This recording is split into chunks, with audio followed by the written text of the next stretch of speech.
तुमच्या जीवनामध्ये खूप दुःख आहे, संकटे आहेत, खूप काही प्रयत्न केला तरीही तुमचे काही दुःख सरायला बघत नाहीत. एक दुःख संपतं तर दुसरं दुःख येतं.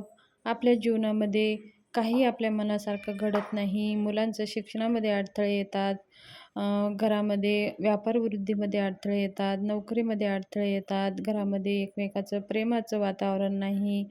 घरामध्ये आपण काही कार्य करायला बघतो त्याचं उलटंच होतं, ते नुकसान होतं, कर्जबाजारी होते. अशा सगळ्या अनेक समस्या आपल्या जीवनामध्ये जाणवतात.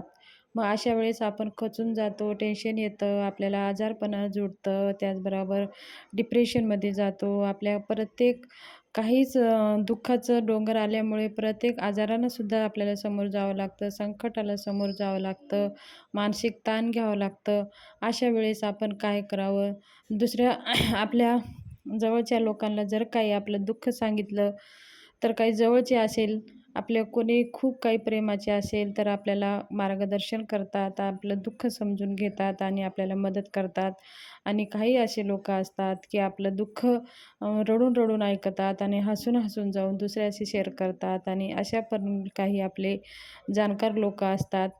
तर अशा वेळेस आपल्याला काय करायचं आहे, हे सगळं आपलं दुःख घेऊन श्री स्वामी समर्थ आपले माऊली आहेत, आपले आई-वडील आहेत, आपलं ते सांभाळणारे सगळं काही नातं सगळं त्यांच्याशी संबंध जोडून आपण श्री स्वामी समर्थ महाराजांच्या शरण आपल्याला जायचं आहे. त्यांच्यासमोर जायचं आहे, त्यांचं आपलं सगळं दुःख त्यांच्या चरणी ठेवून द्यायचं आहे, सगळं सांगून द्यायचं आहे. स्वामी महाराजांना आपलं घराणं सांगून द्यायचं आहे, दुःख सांगून द्यायचं आहे आणि बसायचं आहे. स्वामी महाराजाजवळ अगरबत्ती घेऊन जायचं आहे, अगरबत्ती लावायचं आहे. आपण घरामध्ये पण तुम्ही हे करू शकता किंवा मंदिरात जाऊन तुम्ही करू शकता. अगरबत्ती लावायचं आहे, स्वामी महाराजांसमोर बसून आपलं सगळं दुःख सांगून द्यायचं आहे. स्वामी महाराजाला अशी मिठी मारून स्वामी महाराजांना विनंती करायचं आहे, की आपल्या जीवनामधले हे जे दुःख आहेत, मला मार्गदर्शन द्या, तुम्ही मार्ग करा. मला ह्या दुःखातून तुम्ही बाहेर काढा. बसायचं आहे, रडायचं आहे. आपलं जे काही दुःख आहे स्वामी महाराजांना सांगायचं आहे आणि जसं आपण आईला सांगतो तशाच प्रकारे आपलं दुःख आपल्या स्वामी महाराजांना, गुरु महाराजांना सांगायचं आहे आणि स्वामी महाराजांना सांगायचं आहे, विनंती करायचं आहे, स्वामी महाराजांची सेवा करायची आहे. खूप मनातलं जे काही दुःख सांगून खूप मन मोकळं असं रडून घ्यायचं आहे. आपले सगळे दुःख स्वामी महाराजांना सांगून मनानं शांत रडून मग बघा थोडे वेळ बसा, स्वामी महाराजांवर डोळे मिटा, स्वामी महाराजांची मूर्ती डोळ्यासमोर आणा आणि हृदयामध्ये स्वामी महाराजाला मूर्ती पहा आणि थोड्या वेळात 1 तासाभरामध्ये बघा तुम्हाला तुमचं दुःख मोकळं व्हाल, तुमच्या मनातलं दुःख निघून जाईल.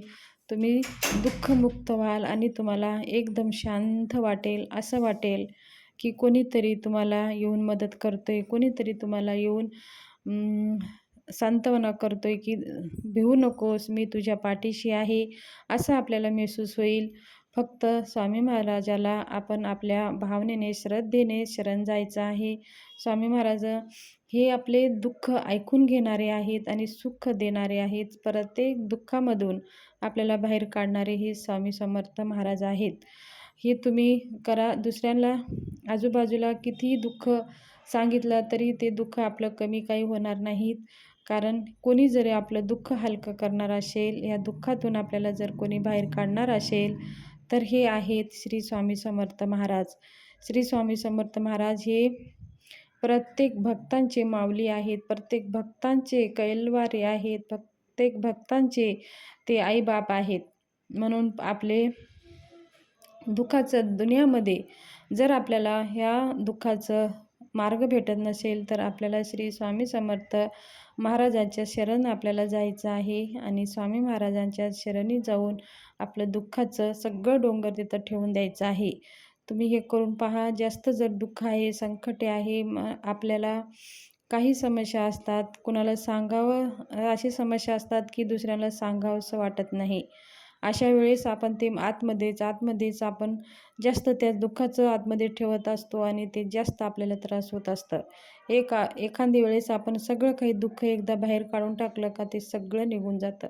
तर सगळं तुम्ही ते बाहेर काढा आणि फेका. आणि ते महाराजांच्या चरणी अर्पण करून द्या आणि बघा तुम्हाला किती सुकून भेटेल. धन्यवाद.